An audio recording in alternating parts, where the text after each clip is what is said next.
Kakatapos na natin sa Green Hills, and then tingnan natin ano naman ako natin. See you around!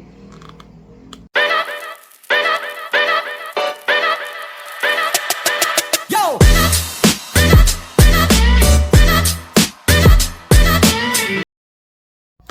At yun na nga, no? Kagaya natin sa Green Hills kanina, and umikot tayo. Tapos marami nakuha. Actually, dapat apat lang kukunin natin. Hindi ko lang ba blow up yung ating nakuha. Ngayon kasi 1, 2, 3, 4, 5, 8, no? 8. So lumalabas limang 4-inch na pop. And then, dalawang rides pa. Hindi. Isang town, 6-inch, sa isang ride, no? Tingnan natin bawat isa. Pero, ang pinaka-concern natin dito is yung 6-inch, no? Na panunan natin sa isang auction, no? Kasi pa-auction ulit si Big Boys and then nakuha natin to. Pero before that, gusto ko muna pagsamantalahin yung pagkakataon, no? Samantalahin yung pagkakataon dito sa ating fellow vlogger ng toys, no? Na nagpadala sa atin ng kanyang merch. Extra skin. Sorry. Kanyang merch, no? At binigyan tayo ng libre, no? Ito yon, no? Si Pinoy Toy Review, no? Isa tayo yung channel niya. Nagre-review ng mga toys. Tapos meron siyang mga merch na binibenta rin na magaganda. And same time, alam ko meron pa siyang yung parang sa mga pets yung gusto mong parang immortalize yung pets mo. Meron siya parang mga paintings ba yun na binibigay. So, bigyan natin yung t-shirt. Review natin. Ang ganda ng quality actually, yung merch niya. Nakita ko pa sa site niya, marami siyang mga binibentang mga shirt na mga may character. Ito ganda, oh. Love this one, oh. Ganda! No? I love the color. Maganda yung print, no? Hindi siya yung usually na parang mainit sa katawan, tapos yung tela maganda. Branded yung tela niya, pero pa sa likod. Ganda! Love it, bro! Thank you very much, no? Ito yung kanyang, meron pa siyang pasunod sticker. Ano, Pinoy Toy Review, YouTube. Mag-subscribe po sa kanya, no? Lilink ko po yung kanyang link dito sa ating description para makita nyo po yung kanyang mga content. Magaganda content nun, nagko-comment po siya sa mga review sa mga laruan, kung ano laruan, special Transformers, tapos meron din siya mga very informative videos na makikita niya about toys, no? Saka sa culture po natin, okay? So, Pinoy Toy Collector, maraming salamat. So, syempre, eto, isukusot na natin to. Ito na yung ating pang-vlog. Sana magkasya. I think kasya naman. Whoop! Uy! Saktong-sakto. Ang ganda! Ganda ng fitting, no? 2XL na pala ako ngayon. Okay. So, bro, again, thank you very much sa napakagandang t-shirt, no? And hope makapag-collab tayo somehow, no? Someday, somehow. Okay? So, yun, guys.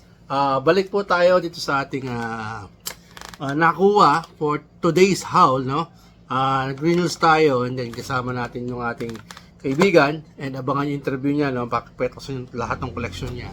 Si MJB Bitengson, no? Kasama ko, tapos natisod namin si Sir Rudolph Chong. Sir, nice meeting you again. So, umikot kami ni kumpare ko, si MMG Bitengson, and then pumunta kami sa Big Boys to claim yung yung aming napanood sa auction. Meron siya nakuha, no? Siguro unahin ko yon, no? Nagpunta ako sa Big Boys, and then eto, nakuha ko na.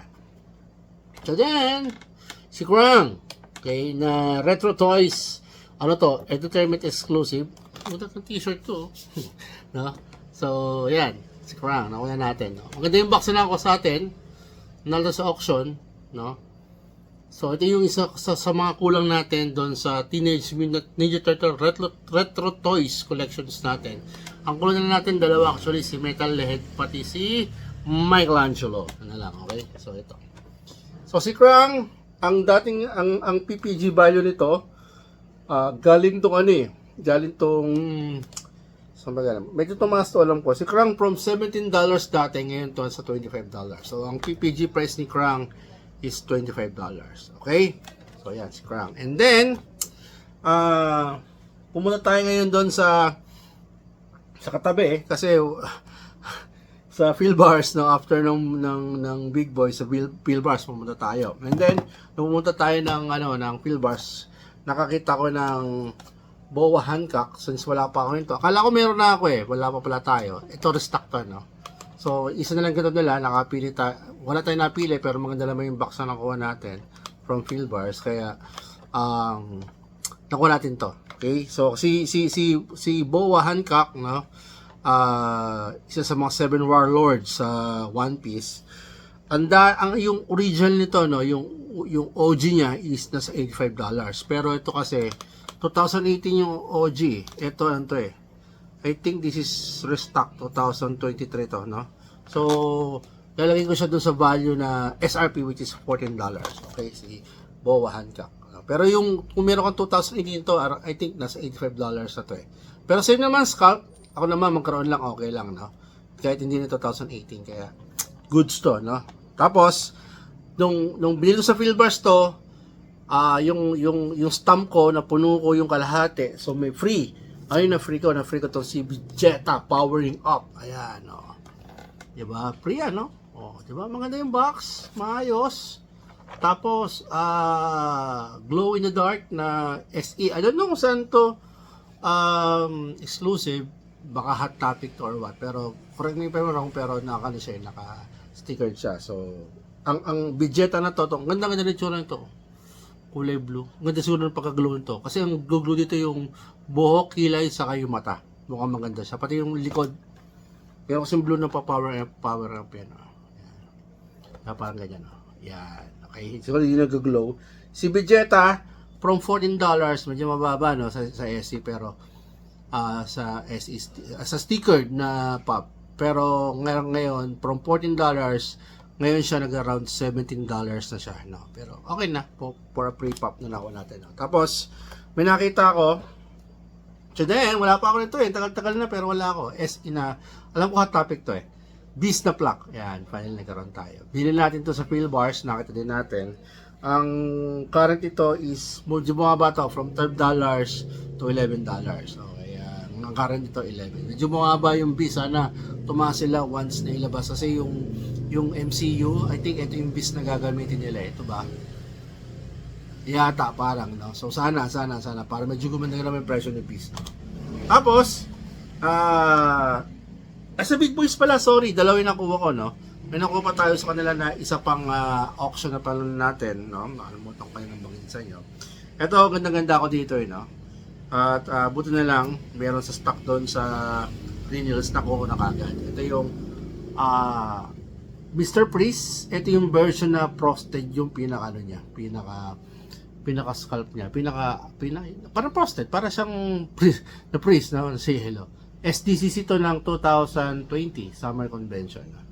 So ang price niya 1,395. Pero hindi yan ako natin kasi sa bidding na sa mura. I think sa mga less than 600 ko nakuha to. Okay? Pero si Mr. Priest right now, alam ko ang trending value nito $20 galing $16 to. So medyo gumaganda yung price ni Mr. Priest, no? From 16 nga now $20. Okay? And then umikot kami ni Paring Ed, no? Nung umikot-ikot kami, meron pala siyang pre-order, hindi pre-order, meron siyang pipick up yung Triple Budol, kay Boss JR, no? Nung pagdating doon, may no-offer sa kanya pa na pop. Kaso niya kinuha. Ako kumuha. Ano yon? Etong Batman na town, Pop Town, no? Na Batman. Ayan. Medyo maganda yung price na binigay at naganda din ako kay binili natin, no? Ang ganda ng box niya, kaso medyo may mga tama yung mga box. Hindi naman ganoon ka big deal. Siguro kung i-grade mo to, nasa mga 8 to 8.5 yung box nito, no? So maayos-ayos naman siya, wala naman ganong punit or something, no? Pero pangkaraniwan to sa mga ganong kalaking pop, no? Pero ang ganda niya kasi tignan niyo, nabubuo yung Hall of Justice, no? Sa harapan. Ayan, no? Yung pinaka-background din yung mismong pinaka-Hall of Justice, no? Siguro kung Batman collector ako, open ko to, kaya lang hindi tayo Batman collectors, maybe benta rin natin to, no? So nakuha natin to sa Green Hills, Triple Budol, no?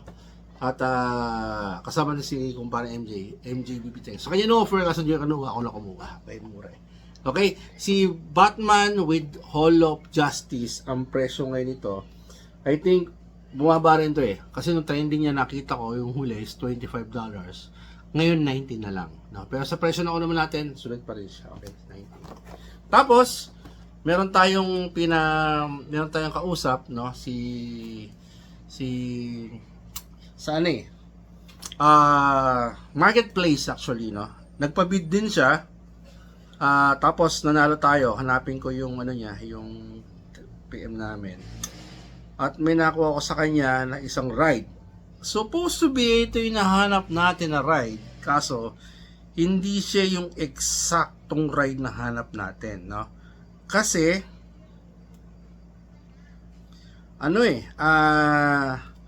dalawa kasi version nito, no? Yung isang version nito, which is yung, yung original, yung which is regular, and then naglabas sila dito ng black light, no? So, yun nakuha natin. Nakuha natin to kay Sir Daniel Comendador. No? Si Boss Daniel Comendador. Kung makikipag-deal kayo dyan, so nakadila ni Noktok yan. So, sure, legit po yan kasi nakadil na po natin yan. Ito, nakuha natin sa kanya is si Flight of the Valkyrie. Nasa hit list ko to eh. Nasa bucket list natin ng pang ko to. Kaso gusto ko yung original na kulay, no? Kung meron kayong original na kulay, yung white version nito, siguro kung willing kayo, trade po tayo. Walang problema. So, ito yung nakuha natin. Pero, since maganda kasi yung price na plano natin, kaya goods pa rin tayo, no? So, tatanal sa bid, nakuha natin to. Yung box, may mga creases lang ng konti para sa taas. Again, normal sa rides yan. No? Saka yung protector kasi nito, hindi yung pang rides talaga, yung pang movements, no? At may extra tayo na, no? So, nakuha natin to. Murang-mura lang, still price. Pero right now, si Flight of the Valkyrie na black light, ang presyo ngayon nito is nasa $28. From $21 to $28. Medyo naging maganda yung trending value to, tumaas ang konti, no? So, 28 kayo siya. Okay? And then, finally, yung pinakuli natin deal at nakuha, no? From from marketplace din. Pero hindi bid, natin to. Dinibs natin to. Galing to kay Pop Count, no? Si Pop Count, alam niyo naman, hindi niyo kailangan legit check yan. Diyan ko rin, marami na nakuha items diyan, no? Ito na ko natin sa kanya. Gusto kong kumpleto ito. Siguro this will be my first Star Wars collection na set, no? So, setin natin to. And hopefully, makumpleto ko yung Star Wars na Bad Batch, no? Nakakuha tayo ng Wrecker. No, doesn't matter siguro kung anong wave, no? Pero gusto ko makumpleto lahat ng Bad Batch, magkaroon tayo. Kung lahat ng version line, kuya natin kasi maganda yung Bad Batch na. So, Wrecker. So, pop count na ko natin to, mura-mura, maganda yung box, may kasamang protector, no? Si Wrecker right now, trending value ng Wrecker is $18 from $12 to $18, no? So, kaya medyo maganda yung natin na pagkakakuha rito kasi mura to, no? Ayan, no? Ang ganda ng box, maayos, goods. So, hopefully, makuha natin yung lahat ng main character ng Bad Batch. Okay? So, yun. Yun yung nakuha natin from 8 supposed to be, from 4, naging 8 po. Mahirap talaga pag napupunta kang Green Hills na mapagastos ka. Pero anyway, okay pa rin naman kasi medyo maganda pa rin ng ating gain ngayon, no? Kasi ang nagas natin sa lahat na to is around 4,275 lang. Pero ang value niya, current value is 7,560. Kaya lumalabas, gain po tayo ng 3,285 sa mga nakuha natin to. Plus, of course, the t-shirt, na libre ni Pinoy Toy Collector. Pinoy Toy Review Collector. Pinoy Toy Review, no? Again, tingnan nyo po yung link, yung sa link description po para po makita nyo po yung kanyang content. Ang gaganda po ng content niyan. And sure, mag-enjoy po kayo. Okay? So, yun po muna lang guys. Yun po muna, no? For itong episode natin to. At for sure, sa susunod, marami pa tayong mga makukuhang mga toys na parating. And hopefully, yung mga collection natin, makumpleto natin para ma-unbox natin dito. Turtles, retro, na-excite na ako dyan kasi konting-konti na lang mag-unbox tayo dyan. Okay? Saka yung yung internals natin na kompleto. Okay? So again guys, maraming salamat, no? And again, kung nagugustuhan yung ginagawa natin dito, bago po tayo matas ng video po, paki-click naman po yung subscribe button at yung notification bell para po mabutan natin yung first 200 subs natin at magpapapremyo po tayo ng once mahit po natin. Okay? Maraming salamat guys. Keep it safe and happy hunting. Bye! T-shirt ganda oh. Pinoy Toy Review. Thank you, pare! Salamat!